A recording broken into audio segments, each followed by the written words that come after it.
What if I told you that the charming platypus might actually be a warning sign of deeper emotional misinterpretations? This seemingly cute creature hides serious risks beneath its playful exterior, which is crucial for your emotional intelligence.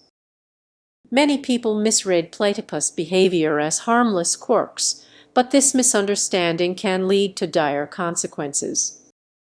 Picture this: you walk into a social setting, convinced you understand everyone's feelings, only to realize you've completely missed critical signals. Have you ever projected your feelings onto your pet? You might think you're bonding, but that same instinct could blind you to the complexities of human emotions. The platypus, with its unique traits, serves as a stark reminder of this danger. Imagine a scenario at a gathering where someone is acting quirky. You laugh, assuming they were just being silly. But what if their behavior signals something much deeper? If you approach it like a platypus, focusing on the fun while ignoring the underlying complexity, you risk missing vital cues. The stakes rise dramatically in a workplace. Overlooking subtle emotional signals from colleagues can lead to serious misunderstandings. You might mistake a colleague's stress for disinterest simply because you projected your own feelings onto their actions.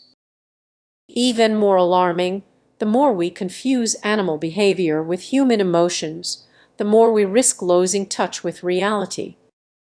Relying on your emotional intelligence in critical moments could backfire if you've been misreading signals all along.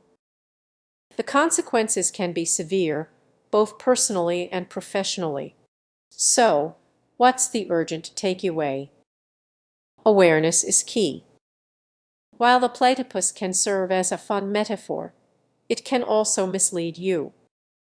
By recognizing the complexity of emotions, both human and animal, you can sharpen your understanding and avoid potential pitfalls. Reflect on your interactions.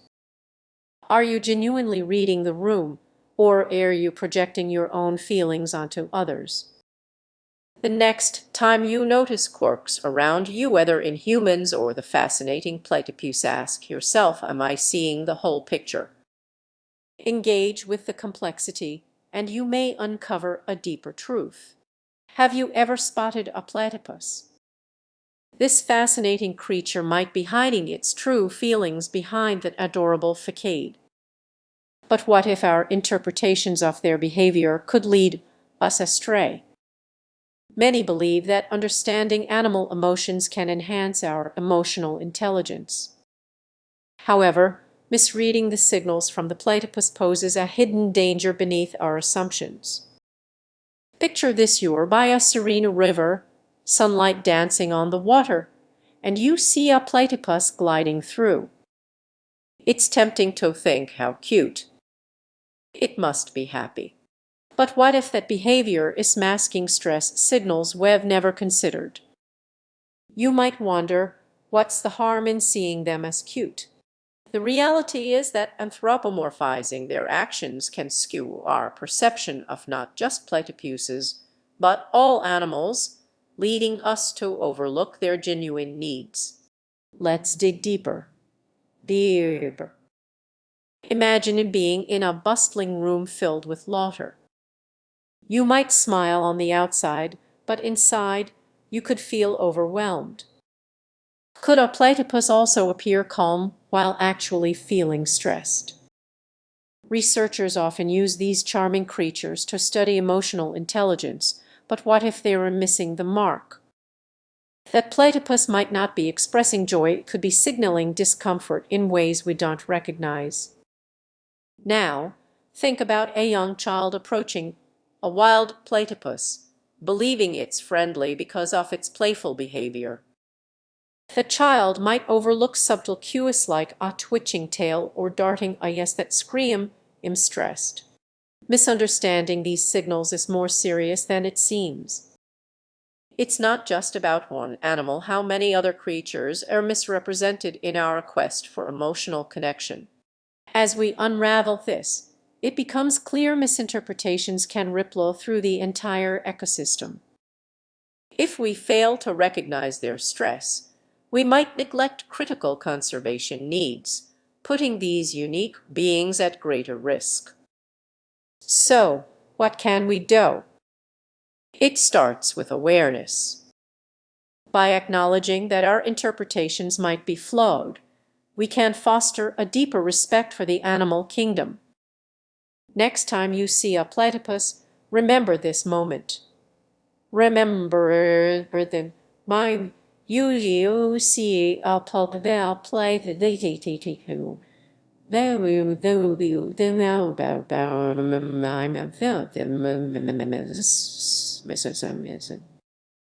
Instead of viewing it through rose-colored glasses, take a step back and observe closely.